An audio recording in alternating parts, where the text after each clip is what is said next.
Good morning all of you. So here is today's the Hindu newspaper news analysis. So let's start. तो जो first news है वो है जो UN में जो रिजोल्यूशन लाया गया था क्लाइमेट चेंज को लेके, तो उसमें इंडिया ने जो वोट किया है वो अगेंस्ट में वोट किया है। तो इसका जो स्टैटिक पोर्शन है यूएन का वो हम देख लेते हैं। तो जो यूएनएससी है उसकी फुल फॉर्म है यूनाइटेड नेशंस सिक्योरिटी काउंसिल, और जिसे बनाया गया था 24 अक्टूबर 1945 में, और जो कि one of the six principal organs हैं जो यूएन के, उनमें से एक है जो इंश्योर करती है इंटरनेशनल पीस और जो सिक्योरिटी। इसके अलावा जो यूएनएससी है वो ओनली यूएन बॉडी है with authority to issue binding resolutions on member state, यानी कि जो इसके द्वारा रिजोल्यूशन दिए जाते हैं वो जो मेंबर स्टेट होते हैं उनके लिए बाइंडिंग होते हैं। और अगर बात करें यूएन के परमानेंट मेंबर्स की, तो इससे जो है काफ़ी क्वेश्चन पूछे जाते हैं। तो इसमें फर्स्ट है चाइना, सेकंड है फ्रांस, थर्ड है रसिया, फोर्थ है यूके और जो फिफ्थ है वो है यूएस। और जो नॉन परमानेंट मेंबर हैं जो चुने जाते हैं, तो जो अफ्रीका कॉन्टिनेंट से हैं वहाँ से 3 चुने जाते हैं, एशिया से 2 चुने जाते हैं, और जो लैटिन अमेरिका से हैं वहाँ से 2 चुने जाते हैं, और वेस्टर्न यूरोप और जो अदर जो लोकेशंस हैं वहाँ से 2 चुने जाते हैं, और जो ईस्टर्न यूरोप हो वहाँ से 1 चुना जाता है। तो जो नॉन परमानेंट मेंबर है उनकी जो संख्या होती है वो 10 होती है, और जो परमानेंट मेंबर है वो 5 होते हैं, जैसा मैंने पहले बताया, तो ये ध्यान रखिएगा।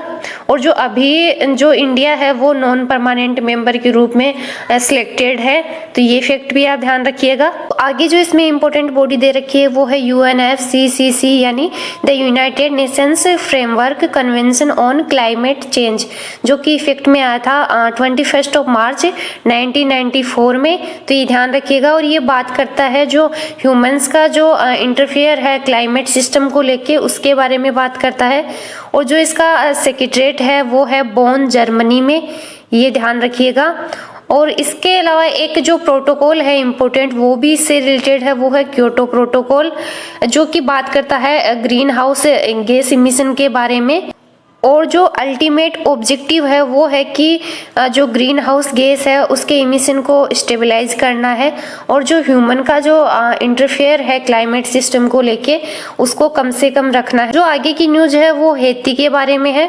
तो हैती एक इम्पोर्टेंट लोकेशन बन गई है अभी हाल ही में, तो उसकी जो लोकेशन है वो हम देख लेते हैं।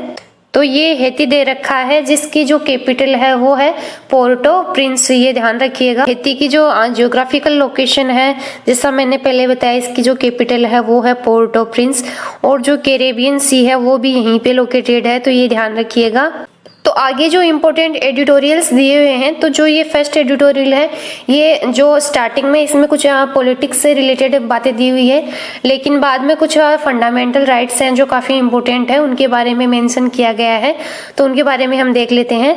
तो जो इस एडिटोरियल में जो इम्पोर्टेंट आर्टिकल्स दिए हुए हैं फंडामेंटल राइट के रिगार्डिंग, तो सबसे पहले जो इम्पोर्टेंट जो फंडामेंटल राइट्स हैं वो हम देख लेते हैं।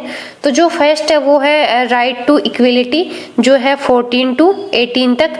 आगे है राइट टू फ्रीडम, जो है 19 to 22 तक। और जो राइट अगेंस्ट एक्सप्लॉयटेशन है तो वो है 23 and 24। और जो फ्रीडम ऑफ रिलीजन है वो है 25 to 28। और जो कल्चरल एंड एजुकेशनल राइट है वो है 29 and 30।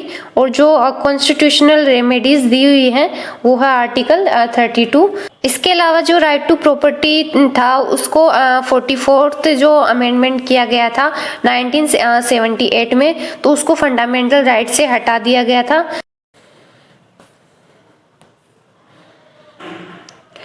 तो जो इस एडिटोरियल में जो इम्पोर्टेंट आर्टिकल दिए हुए हैं, तो जो फर्स्ट वो है right of religious denominations to establish and maintain institutions for religious and charitable purpose. तो ये आता है आर्टिकल 26। जो आर्टिकल 26 आता है वो आता है जो फ्रीडम ऑफ रिलीजन का जो फंडामेंटल राइट है उसके अंतर्गत आता है। और जो आगे है right of a section of the citizens to conserve a distinct language script and culture, तो वो आता है आर्टिकल 29A के अंडर में आता है। तो वो आता है जो राइट टू जो कल्चरल एंड एजुकेशनल राइट है उसके अंडर में आता है। और जो एक और दिया हुआ है वो है there were also provisions to protect the interest of schedule tribe, जो आता है आर्टिकल 19 सब आर्टिकल 5 में। तो ये जो आएगा ये आएगा जो राइट टू फ्रीडम है उसके अंतर्गत आएगा। और जो आर्टिकल 25 है जो दिया हुआ है वो है heavy responsibility would be cast on the majority to see the minorities feel secure. तो जो आर्टिकल जो 25 है वो आता है फ्रीडम ऑफ जो रिलीजन का आर्टिकल है उसके अंतर्गत आता है। तो जो आगे का एडिटोरियल है इसमें जो इम्पोर्टेंट जो फैक्ट है वो मैं आपको बता देती हूँ। तो जो इसमें जो फर्स्ट दिया गया है वो 8 कोर इंडस्ट्रीज के बारे में दिया हुआ है, तो उसके बारे में पहले हम देख लेते हैं। तो जो 8 कोर इंडस्ट्रियल सेक्टर्स हैं उनमें जो सबसे ज़्यादा जो जिसका कंट्रीब्यूशन रहता है तो वो है रिफाइनरी प्रोडक्ट्स, ये ध्यान रखिएगा। और जो सबसे कम रहता है वो रहता है फर्टिलाइजर का 2.6। और इसके अलावा इसमें कौन कौन आते हैं तो जैसे कोल हो गया, crude oil, natural gas, refinery products, fertilizers, steel, cement और जो इलेक्ट्रिसिटी है। तो इनके सबके नाम आप याद रखिएगा क्योंकि जैसे एग्जाम्स में क्वेश्चन पूछा जा सकता है कि जो 8 कोर इंडस्ट्री सेक्टर है इनमें से कौन सा नहीं है, ऐसा करके जो है क्वेश्चन पूछे जाते हैं। तो इससे जो एडिटोरियल में कहा गया है कि जो 8 कोर जो इंडस्ट्रियल सेक्टर है वो कंट्रीब्यूट करते हैं 40% in the index of industrial production, तो ये आप ध्यान रखिएगा। तो इसमें जो आगे इम्पोर्टेंट जो एक स्कीम दे रखी है वो है प्रधानमंत्री गति शक्ति नेशनल मास्टर प्लान, जो कि इंश्योर करता है integrated planning and implementation of infrastructure project. इसमें जो आगे स्कीम दे रखी है वो है production linked incentive scheme, focus करती है कि जो बूस्ट किया जाए डोमेस्टिक मैन्युफैक्चरिंग और जो लार्ज इन्वेस्टमेंट है वो इन्वेस्ट करें अपने जो डोमेस्टिक जो मैन्युफैक्चरिंग जो बिजनेस होते हैं उनमें, और उनको ज़्यादा से ज़्यादा बढ़ावा दिया जाए। तो आगे जो इम्पोर्टेंट बॉडी दे रखी है वो है नीति आयोग, जिसकी फुल फॉर्म है national institution for transforming India, तो ये ध्यान रखिएगा। और ये लाया गया था 1 जनवरी 2015 में। और जो इसकी अप्रोच है वो है बॉटम अप अप्रोच। और जो नीति आयोग जो रिप्लेस किया गया था तो वो रिप्लेस किया गया था प्लानिंग जो कमीशन था उसको रिप्लेस करके नीति आयोग बनाया गया था। तो ये जो आर्टिकल है ये बात करता है सीबीएसई के बारे में। तो सीबीएसई द्वारा जो एंटी वुमेन स्टेटमेंट को लेके अभी माफ़ी मांगी गई है तो उसके रिगार्डिंग ये एडिटोरियल लिखा गया है। आगे का एडिटोरियल है वो बात करता है AFSPA के बारे में। एक जो इम्पोर्टेंट कमेटी है जो इससे जो एक्ट से रिलेटेड है तो वो है जीवन रेड्डी कमेटी, तो ये ध्यान रखिएगा। और जो ये न्यूज़ बात करती है वो करती है कि जो AFCPA जो एक्ट है उसको रिपील करने की बात करती है नॉर्थ ईस्ट से, यानी उसको हटाने की बात करती है, ये ध्यान रखिएगा। क्योंकि अभी जो कुछ दिन पहले जो एक जो गलत इन्फॉर्मेशन के कारण जो 15 जो सिविलियन थी उनकी जान चली गई थी इसी एक्ट के कारण, तो ये बोला गया है कि इसको हटाया जाना चाहिए। तो जो इसका स्टैटिक पोर्शन है उसके बारे में हम जान लेते हैं। और जो एक इम्पोर्टेंट जो फेस्टिवल है वो है हॉर्नबिल फेस्टिवल, वो आप ध्यान रखिएगा, वो नागालैंड में सेलिब्रेट किया जाता है। क्योंकि अभी ये न्यूज़ में है तो इसके जो रिलेटेड जो क्वेश्चन है वो बनने के चांसेस बढ़ जाते हैं। तो अगर बात करें AFSPA एक्ट की तो ये है the armed forces special power act, जो कि लाया गया था 1958 में। और जो अलाउ करता है सोल्जर्स को टू ओपन फायर और use force that can even result in death against any person who is in any contravention of any law in A disturb area. तो ये बोला जा रहा है कि क्या इसको रिपील किया जाना चाहिए या जो है अभी उसको कंटिन्यू करें, क्योंकि अगर ये जहाँ भी लगाया जाता है तो ऐसा नहीं है कि वो वहाँ पे परमानेंट लागू रहेगा, तो वहाँ से हटाया भी जा सकता है, तो ये चीज़ ध्यान रखिएगा। तो इसमें जो फर्स्ट एडिटोरियल है वो बात करता है एजुकेशन के बारे में। तो एजुकेशन से रिलेटेड एक चीज़ ध्यान रखिएगा कि ये कॉन्करेंट लिस्ट का सब्जेक्ट है, जो 7th शेड्यूल है इंडियन कॉन्स्टिट्यूशन की, उसमें 3 लिस्ट दी गई है, सेंट्रल लिस्ट, स्टेट लिस्ट और कॉन्करेंट लिस्ट। तो जो एजुकेशन है वो कॉन्करेंट लिस्ट में आता है। और जो आगे का जो एडिटोरियल है वो बात करता है इन्फ्लेशन के बारे में, तो महंगाई के बारे में। तो महंगाई क्या होती है, जहाँ पे जो वैल्यू ऑफ मनी है वो कम हो जाती है और जो प्राइसेस हैं वो बढ़ जाते हैं, तो उसको इन्फ्लेशन बोला जाता है।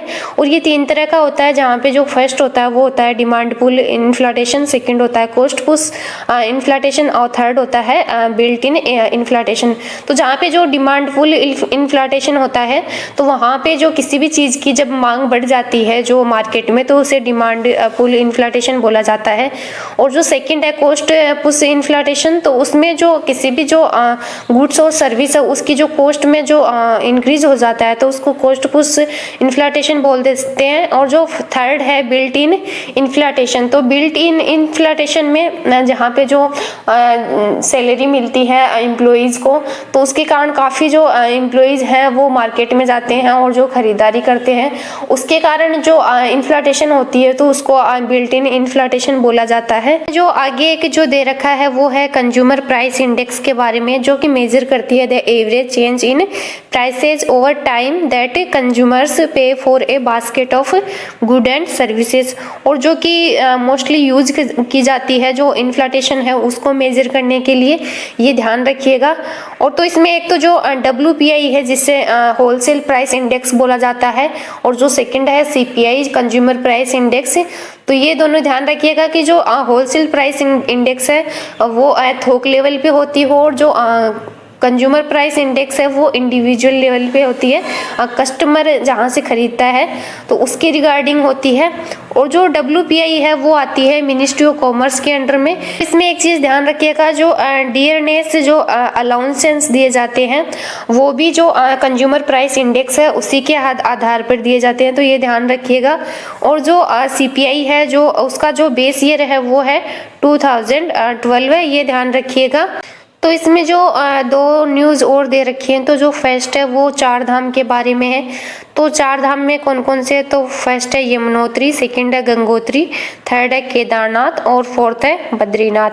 और एक और जो न्यूज़ दे रखी है वो दे रखी है अनलॉफुल एक्टिविटीज़ प्रिवेंशन एक्ट के बारे में। तो ये लाया गया था 1968 में। और जो अभी हाईएस्ट जो केस से जो रिकॉर्ड किए गए हैं इसके रिगार्डिंग, तो वो रिकॉर्ड किए गए हैं यूपी में। इसके लिए बस इतना ही। वीडियो अच्छी लगी तो लाइक कीजिएगा, शेयर कीजिएगा और चैनल को सब्सक्राइब कीजिएगा।